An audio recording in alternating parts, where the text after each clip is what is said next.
ازاي اكسب قلب اي شخص في الدنيا؟ اي علاقة، سواء علاقة حب، علاقة جواز او مخطوبين، او في اي علاقة اصحاب او كده، بتحس كده ممكن تحس فيه ملل في العلاقة، الحب قل بينكم شوية. فبإذن الله في الحلقة دي هنعرف لغات الحب اللي بيها تأسر قلب اي شخص في الدنيا. تابعوا.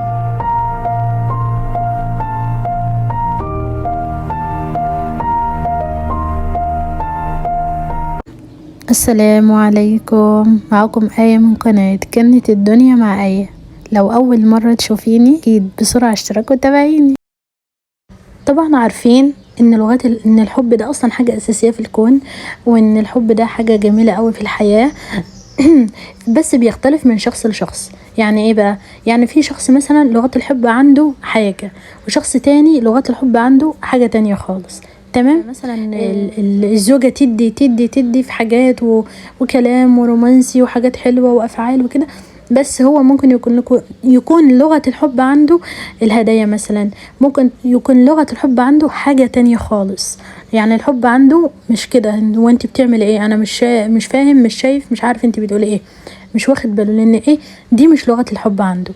فيه زوج يدي حب وهدايا وكده وكلام حلو وكده، هي برضو مش واخده بالها من ده كله. ده ليه؟ لان لغه الحب عندها ممكن تكون حاجه تانية خالص غير اللي هو ايه بيقدمها لها. فباذن الله هنعرف لغات الحب، وهتعرف قد ايه جوزك بيحبك بس انتي مش واخده بالك. ازاي تفهم لغات الحب عنده، وازاي تفهمي انتي ايه الحاجات اللي بتحبيها، وتطلبي منه عادي ان هو يعملها لك. انا بحب كذا، اعمل لي كذا. طب اول حاجه معانا النهارده السمع. يعني زوجه مثلا جوزها يجيب لها هديه، فتعمل ايه؟ هديه ايه؟ تركنها على جنب، وبعدين تعمل ايه؟ تقول له هو انت بتحبني؟ طب ما انا لسه جايب لك هديه اهو. لا، هي لغه الحب عندها السمع. لغه الحب عندها الايه؟ السمع. بتحب تسمع كلام حلو، بحبك، وحشتيني، كنت فين، رحت فين، انت قمر، ايه العسل، ايه مش عارفه ايه كده. يعني لغه الكلام دي اصلا فيه منها كام نوع. اول نوع معانا المدح. اول نوع معانا الايه؟ المدح، اللي هي يمدحها، يقول لها كلام حلو، عينك حلوه ازاي، شعرك حلو ازاي، جسمك حلو ازاي، مش عارفه ايه كده، يمدحها بالكلام. دي حاجه جميله عندها. في نوع تاني من الكلام اللي هو يحفزها، انت قدها، انت تقدري، انت مفيش زيك في الدنيا، انت ب100 راجل، انت مش عارفه ايه. دي برضه لغات الحب مختلفه عند الراجل.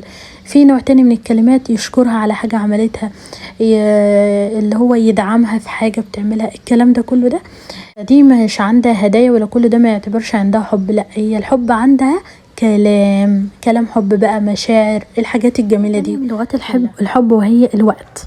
يعني ايه بقى؟ يعني يخصص لها وقت معين يقعد معاها فيه. يعني مثلا تفهميها ازاي بقى؟ يقعد يسهر معاكي، مع شوية لب بقى، مع شوية فول، مع شوية حلويات، وتسهروا سهرة حلوة جميلة مع بعض، وتقعدوا مع بعض تتكلموا مع بعض كلام حب. يعني ايه؟ جلسة رومانسية كده شوية، تنفصل فيها عن الدنيا وعن اي حاجة. طبعا اكيد في ظل الظروف والضغوطات والعيال والمدرسة والبيت ومش عارفه ايه الكلام ده كله ده، المفروض يعني حتى لو 10 دقايق في اليوم تقعدوا مع بعض فيها. هو يخصص لك وقت كده من وقته، 10 دقايق يكلمك فيهم، يقعد معاكي فيهم. على فكرة هو كده بيحبك. هي دي لغة الحب عنده. هو كده زي اللي بيقدم لك حاجة جميلة، وده معنى الحب عنده. فاهماني؟ انت كمان تخصصوا لهم وقت جميل تقعدوا مع بعض فيه وتستمتعوا فيه مع بعض. ومن لغات الحب كمان الهدايا. واحدة جوزها مثلا بيقول لها كلام حلو، وبحبك، وحشتيني، وانت قلبي، وانت. ولو كنت قاعدة معايا في الفيديو لحد اللحظة دي، اللايك، اوعي تنسي اللايك. تنين العين وكده، وهي مش واخده بالها من الكلام ده كله ده.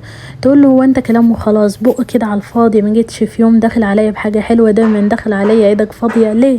لان دي لغات الحب عندها الهدايا، حاجه حلوه. والله حتى لو شوكولاتايه واحده كده ملفوفه كده ومتظبطه كده وكهديه كده ومتزينه وحاجه جميله كده، وفي شنطه هدايا وحاجه كده، او بوكس هدايا وكده كام شوكولاتايه، دي عندها بالدنيا. تمام. لان هي عندها الحب هدايا. الحب عندها مش كلام، ما عندهاش اللي هي لغه السمع تسمع كلام حلو، لا، دي لغه الحب عندها الهدايا. يعني نادر قوي، لان معروف اي ست في الدنيا بتحب لغات الحب كمان اللي هي لغه اللمس. يعني ايه؟ يعني واحده جوزها تقول له انت مش بتقولي كلام حلو، انت مش بتعمل لي حاجه انا بحبها، انا مش عارفه ايه، فيطقطق عليها كده، فهي تقول له انت عبيط، انا بقولك مش بتقولي كلام حلو وتقطع عليا وانا مجنونه يعني؟ على فكره لا، هو مش عبيط ولا انت مجنونه ولا حاجه، هي بس لغه الحب عنده هي دي اللمس، التطبطب، يحضنها تقول له انا بقول لك قول لي كلمه حلوه تحضني يا ستي. لازم تفهمي لغه، لما تفهمي لغه الحب بتاعته بالنسبه لك لازم اصلا تفهميها عشان تبقي مبسوطه. هي دي لغه الحب عنده، هو الحب عنده معناه ان هو يعمل معاكي كده، يطبطب عليك يحضنك. لغه الحب عنده في العلاقه، تمام؟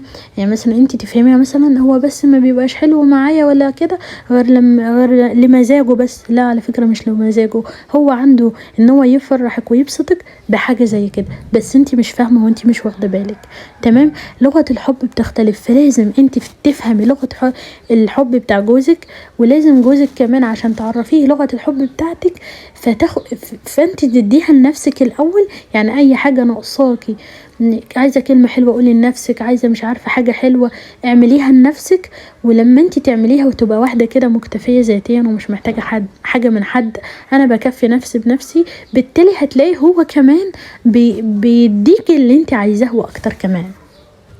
من لغات الحب عنده كمان الافعال. يعني ايه؟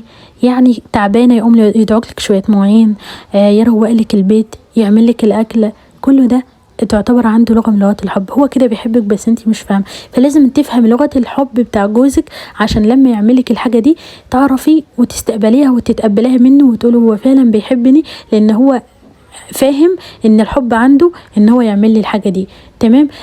راح اودي ولادي الدرس ولا حاجه يقول لي لا خليكي وانا هروح اوديهم، رايحه مثلا اشتري حاجه من بره لا خليكي وانا اجيب، انا ارتاحي انتي وانا هروح اجيب اللي انت عايزاه، في حاجه في البيت بايظه لا هيظبطها لك هيعملها لك، محتاجه اي حاجه تتظبط هيعملها لك، محتاجه حاجه تشتريها من بره يجيبها لك، هو يقول لك خليكي، تمام؟ يدخل عليك بحاجه حلوه.